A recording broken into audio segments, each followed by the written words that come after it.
podamos realizarla. Bueno, el panorama está convulsionado, vemos unas encuestas que son, como siempre, cuando me llaman en las encuestas voy a decir que esto no es una encuestocracia, sino una democracia. Que yo no gobierno. Cuando me va bien en las encuestas, lo que voy a decir es que la democracia está facilitada por la opinión ciudadana. En fin, esto lo sabemos de toda la vida.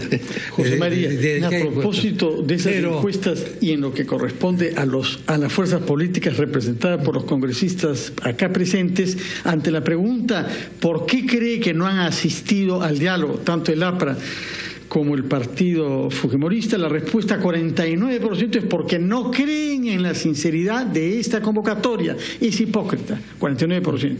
Pero hay otra respuesta, por cálculo político, porque quieren perjudicar al gobierno, 27%. Claro. Bueno, siempre... Sí, ciertamente. El problema, mire, el problema ya no es que el APRA o el fujimorismo no asistan a este famoso llamado, a esta reunión, que vuelvo a repetir, no es diálogo. El problema es la gran convulsión social, política que hay en el país y cada vez... ayer ha habido nuevamente un anuncio del Ministerio de Economía. Cada vez la expectativa del crecimiento es a la baja y ahora se anuncia que será 4% este año. Ni siquiera vamos a poder lograr crecer 4% si el clima político y el clima social se agita, no por culpa de la APRA o del fujimorismo. Los actos de violencia de Pichanaki reflejan la falta de autoridad, la falta de cohesión en el gobierno, la impericia para manejar los servicios de inteligencia y prever un hecho de esta naturaleza, y segundo, la capitulación de un gobierno frente a la violencia amiga del actual gobierno, de los etnocaceristas. Entonces, el tema de la remoción del gabinete no es porque nosotros lo veamos con cálculo político electoral, a nosotros nos da igual. Lo que yo sí creo es que cuando hay una crisis de esta envergadura, de esta naturaleza, el gobierno se delegitima por los escándalos inmobiliarios, por el reglaje, por la incompetencia e impericia en el manejo de la economía. Lo que tiene que hacer es, como autocrítica, aceptar que hay una crisis política y que tiene que hacer los cambios necesarios. Y si no lo hace el gobierno, lo va a hacer el Parlamento, porque la función de control político se reivindica en el Parlamento. Y traigo a colación cuando se licenció a los ministros del Interior Lozada y al ministro Otárola. Fue como producto del debate de las mociones de censuras a ambos y donde el gobierno tuvo que retroceder. Yo creo que está, no por nosotros, sino cantado que el país está exigiendo reorientar los objetivos, los grandes objetivos por el cual el país ha venido transitando en los 4 años. Ha caído la economía, ha vuelto a recrudecer el empleo formal, la desnutrición crónica infantil, y yo creo que el gabinete Jara ya está en cuidados intensivos, está con vida artificial y tiene que remozarse. No es vuelvo a repetir, por la oposición, sino es por el país. Sí. Bueno, ¿qué pasa si es que el gobierno, y lo que parece evidente es que no va a tomar una decisión que la lógica, que la razón señala debió tomar antes, ¿no? Oxigenar ese Parlamento para evitar llegar a una crisis en la que la oposición está en capacidad de reunir los votos al menos para pedir la censura, pero ahora menos, pues, congresistas Aguinaga. Usted sabe que un presidente presionado por la oposición más bien no cede porque piensa que eso es una muestra de debilidad. ¿Qué va a pasar si esa moción que se plantea no pasa finalmente, no consigue los votos? El país seguirá convulsionado. Lo que pretende y desea el Parlamento es que justamente haya un recambio en el gabinete, porque las conducciones sectoriales dejan mucho que desear. Lo dijo Fernando, no en la encuesta, 52%, por ejemplo, con el diálogo, consideran que es estéril. Por supuesto, mira el espejo de la historia y podrás avisorar algo del futuro. Todos los diálogos han sido simplemente para la foto y no se ha logrado nada. ¿Por qué en la hora enésima, como situación para distraer la atención por estos escándalos de corrupción que involucran seriamente a la pareja presidencial y su entorno amical y familiar, se llama al diálogo y no se responde. Pero al contrario, más bien va a buscar atrincherarse ante esa situación complicada que se le plantea pues desde la oposición, no solo desde la oposición en realidad, ¿no? Pero imagínese, sale a Najara, ¿quién viene? ¿Urresti? Imagine que usted no necesariamente de jefe de gabinete no necesariamente Urresti, se puede poner un gabinete de notables justamente en una transición democrática ordenada y con conducción del país. Pero falta mucho para esa transición. Meses, pero por eso, pues. El 23%, como leyó Fernando, considera que hay cálculo político. Mira, solamente un cuarto, o sea, la población mayoritariamente considera que hay una conducción deficitaria y que se requieren cambios. Hablemos un instante sobre el perfil de gabinete. ¿Sacarían ustedes a todos los ministros o se quedarían con algunos ministros? Bueno, yo creo que es necesario una remoción total, especialmente de la primera ministra, que ha perdido total autoridad. ¿Eso significa sacaría todo el gabinete? Y el error el concepto del gobierno, miren, nosotros no necesitamos, un país como el nuestro no necesita ministros populares, necesita ministros eficientes. Si de popularidad se tratara, los ministros de Economía hace tiempo se hubieran ido a su casa. Están siempre entonces, menos de 20%. Ahora la primera ministra, porque la primera dama dice, ¿cómo se puede cambiar a un ministro popular? Claro, popular porque eres un buen jefe de comisaría que para vendiendo todos los días. Popular, digamos, porque está con tas también hay que decirlo. Pero estamos hablando del señor necesitamos son ministros eficientes. Se necesita ir el ministro del Interior, el de Energía, el de Defensa, la ministra de la Mujer, la primera ministra. O sea, el presidente Humala tiene que superar esta crisis de gobierno que hay remozando su gabinete. Sin perjuicio de que respondan también lo anterior. ¿Cómo debería ser el nuevo gabinete? Ustedes son... Yo pienso que hace más duro. Si hay un cambio va a ser más duro. La pregunta es, se hablaba antes, antiguamente, recuerden ustedes, no que van a recordar, y son todos más jóvenes, los gabinetes conversados. En la época de FBT, en la época de Belaúnde. Un gabinete aceptable para la oposición en momentos de crisis, para preservar la famosa institucionalidad democrática de la que todo el mundo habla. ¿Debería ser ese tipo de gabinete o qué tipo de gabinete sería conveniente, Alejandro?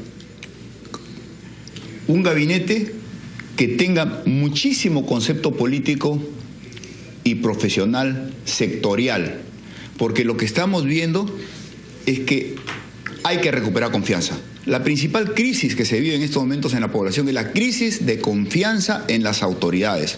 Tenemos que poner gente que logre que se recupere la confianza en la conducción política del país. El nombre que sea, nosotros no vamos a consensuar ni a decirle nombres, pero sí todo comienza por dar esos pasos firmes y tener una decisión de hacer cambios que requiere el país. Este gabinete donde vemos que un ministro le dispara a otro, acuérdese usted, cuando entraba Energía y Minas le disparaba al de Medio Ambiente, la mujer saca los problemas de los 50 millones de soles en compra de pañales, que lo hace la Premier. Entonces, esa convulsión interna es la mejor manera de partir una institución. Si la institución se fisura o se quiebra al interior, es más fácil justamente de ser destrozada. Ya no se requiere eso para el país. Lo lógico, brevísimo, por favor, respuesta. Lo lógico, de todo punto de vista quizás, es que el presidente hubiese hecho cambios ya. Sí, pues, ¿no es cierto? Eso no, es lo creo que no vaya a ser más razonable.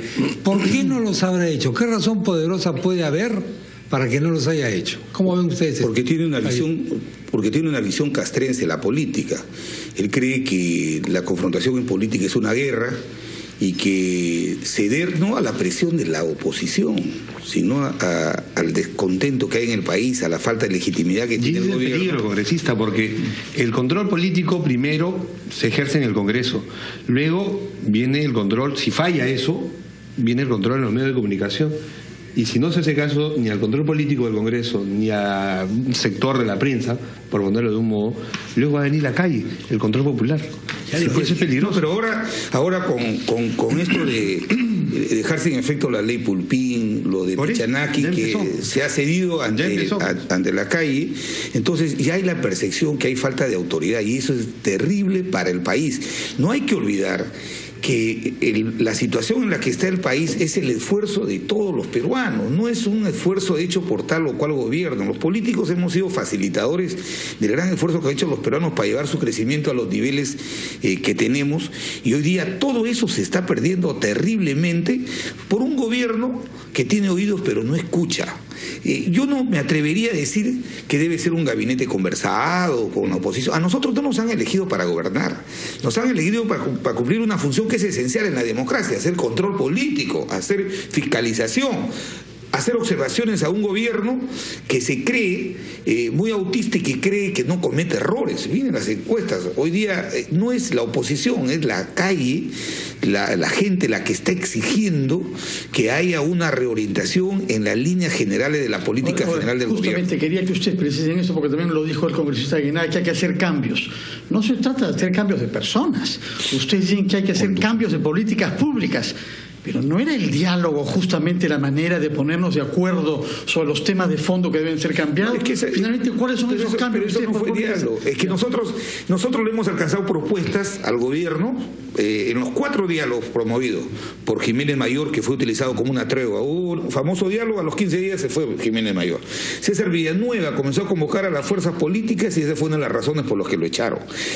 Ana Jara, al inicio de su gestión, se reunió con todas las fuerzas políticas, tomó nota de nuestras propuestas, nada, al tacho de la basura. Nosotros hemos hecho reunir a nuestros técnicos con el ministro de Economía, con el actual, con Segura, nada. O sea, es un gobierno que cree que la oposición es la enemiga del país y que no reconoce que nosotros cumplimos una función en el Estado. No puede haber un gobierno autócrata que crea que todos podemos servir como furgón de cola a sus destinos y a sus intereses particulares. Este diálogo no ha tenido nada que le favorezca al país. O sea, el gobierno, en una visión muy chata de lo que es los problemas del país, cree que reorganizando la DINI, los notables no deberían ir a la DINI, deberían ir al gobierno. Necesitamos cambiar ministros, los ministros sectoriales como el de Energía, como el de la Mujer, como el ministro del Interior, el ministro de Defensa. Se necesita afinar los grandes objetivos del país para volver a niveles de crecimiento que hemos tenido antes del 2011. Tenemos que acabar. Alejandro, brevísimo, por favor. Yo me retrotraigo al 2011 y ¿sabes lo que haría Chema? Sí. ¿Dónde están los garantes de la democracia?